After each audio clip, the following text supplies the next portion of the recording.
Punjab text book board Lahore 2013 का ये question है और हमें ये कहा जा रहा है जी कि आपने जो गिवन मैट्रिसेस हैं इनमें इनका एडिटिव इन्वर्सेस बताना होगा। यानी अगर हम ए मैट्रिक्स की बात करते हैं तो हमें एक ऐसा मैट्रिक्स बताना होगा कि अगर मैं इस ए मैट्रिक्स में वो दूसरा मैट्रिक्स ऐड करूं तो ये हमारे पास आंसर जो है वो एक जीरो मैट्रिक्स आ जाए, या जिसको मैं नल मैट्रिक्स कह सकता हूँ। यहाँ पर स्टार्ट करते देखें, सबसे पहले अगर ए मैट्रिक्स की बात करें तो इसका ऑर्डर बनता है जी, 3 रोज हैं इसमें। रोज की काउंटिंग आप जानते हैं इस तरह से, जो इस डायरेक्शन में तरतीब में एलिमेंट लिखे हुए हैं वो 3 है। उसी तरह ऊपर से नीचे की तरतीब में जो अगर हम देखें तो इस तरह से 3 इस तरतीब में भी आ रहे हैं, तो 3 बाय 3 यानी 3 रोज 3 कॉलम्स, ये ऑर्डर आ गया। इसी तरह यहाँ भी अगर आप देखें तो 3 बाय 3, और अगर सी मैट्रिक्स की बात करें तो ये भी हमारे पास 3 बाय 3 आ जाता है। अब हम ये बात कर रहे थे जी कि एडिटिव इनवर्स क्या होगा, ठीक है। तो जैसे हम आम नंबर की बात करते हैं, मैं कहता हूँ मेरे पास एक नंबर है 5, और हम कहते हैं कि हम इसमें कोई नंबर ऐसा ऐड करें कि हमारा जवाब 0 आ जाए, तो आप सोचें कि कौन सा नंबर हो सकता है जी। एग्जैक्ट वही नंबर, अगर हम उसके साइन को चेंज कर दें तो यहां से हम देखेंगे कि हमारा जवाब 0 आ जाता है। यानी इसका मतलब 5 का नेगेटिव क्या हुआ जी, -5 हुआ, ठीक है, जिसको हम एडिटिव इनवर्स भी कह सकते हैं। बिल्कुल यहाँ भी वही बात है कि अगर एक मैट्रिक्स ए है तो इसका जो एडिटिव इनवर्स होगा वो इसका नेगेटिव होगा, यानी वो क्या होगा जी, -a होगा। और जारी बात है कि दो मैट्रिसेस को अगर हमने ऐड करना हो, यहाँ पर हम एक और काम करते हैं जी कि हम इसी ए मैट्रिक्स को यहाँ से कॉपी कर लेते हैं, क्योंकि हमने एलिमेंट्स तो सेम रखने हैं, हमने सिर्फ क्या करना है जी, इसमें इनकी साइंस को चेंज करना है। तो यहाँ पे अगर आप देखें तो ये ए है और ये -a है, नेगेटिव ए है। अब ये ऐड हो सकते हैं। पहली बात कि हम कहते हैं कि जी मैट्रिसेस तब ऐड होते हैं जब इनके जो ऑर्डर है वो सेम हो।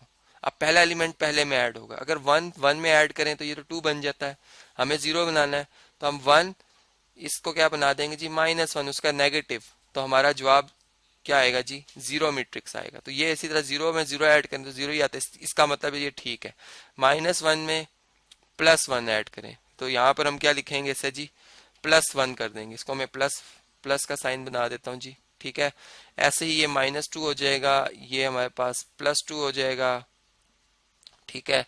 ये -3 हो जाएगा, ये -3 हो जाएगा, ये हमारे पास +2 हो जाएगा, ये -1। अब हम इसे चेक भी कर सकते हैं, अगर हम ए प्लस करें जी इसमें नेगेटिव ए मैट्रिक्स को, ठीक है, तो आप ये देखेंगे कि हमारे पास जो रिजल्टेंट मैट्रिक्स आता है, यानी इनके ऐड होने के बाद जो मैट्रिक्स आ रहा है, आप उसका ऑर्डर देखें या उसके एलिमेंट्स को देखें, तो -1 में +1 ऐड करेंगे 0, ठीक है। इसी तरह -2 में +2 ऐड करेंगे 0, इस तरह 3 में -3 ऐड करेंगे 0, इसी तरह ये भी 0, ये भी एंट्री 0, एंट्री जीरोज, यानी अगर कहीं भी एक ऐसी एंट्री आ जाती, फर्ज करें यहाँ 1 आ जाता है, तो हम कहेंगे हमने गलत किया, यहाँ पे ये नेगेटिव इसका नहीं है। यानी सारी एंट्रीज 0 0 आनी चाहिए, तभी ये कंफर्म हो जाएगा कि हमने जो मैट्रिक्स बनाया हुआ है वो वाकई जो हमारे पास है उसका एडिटिव इनवर्स या उसका नेगेटिव है, ठीक है।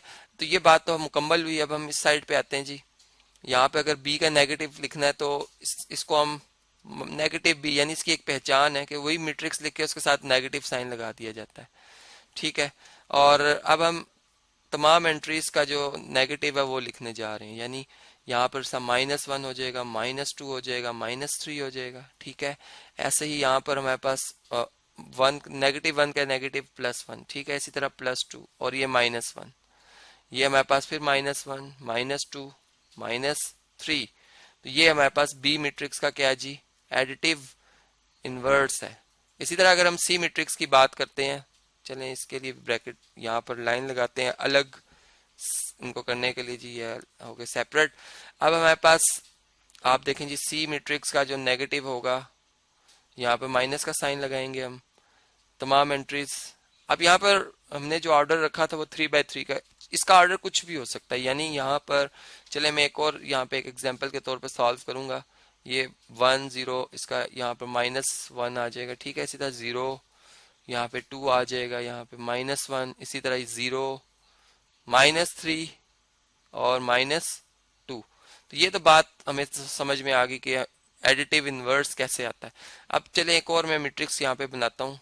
फर्ज करें अगर हमारे पास कोई ए मैट्रिक्स होता और वो कुछ इस तरह से उसके एलिमेंट्स हैं जी, 5, 6, स्क्वायर रूट 10, 14, या चले इसे -14 कर लेते हैं। ये अब हमारे पास एक मैट्रिक्स है, ठीक है। अब इसका ऑर्डर अगर आप देखें तो इसमें एक ही रो है, लेकिन इसमें कॉलम्स कितने हैं, 1, 2, 3, 4, 4 कॉलम्स हैं, ठीक है। तो यहाँ पे हम लिख देंगे 1/4। अब इसका जो एडिटिव इनवर्स होगा उसका भी ऑर्डर सेम यही होगा, ठीक है, यानी ऑर्डर पे कोई फर्क नहीं पड़ता, तो 1/4 ही होगा। लेकिन एलिमेंट्स जो है, यानी यहाँ पे अगर 5 लिखा है तो यहाँ पे क्या आएगा जी, उसका एडिटिव इनवर्स -5 आएगा, या उसका नेगेटिव दूसरे अल्फाज में। यहाँ पे अगर हम 6 देख रहे हैं तो यहाँ पे -6 आ जाएगा। यहाँ पे अगर हम स्क्वायर रूट ऑफ 10 देख रहे हैं प्लस के साथ, तो ये माइनस में स्क्वायर रूट ऑफ 10 आ जाएगा। और इसी तरह यहाँ पर अगर हम -14 देख रहे हैं तो ये हो जाएगा जी +14।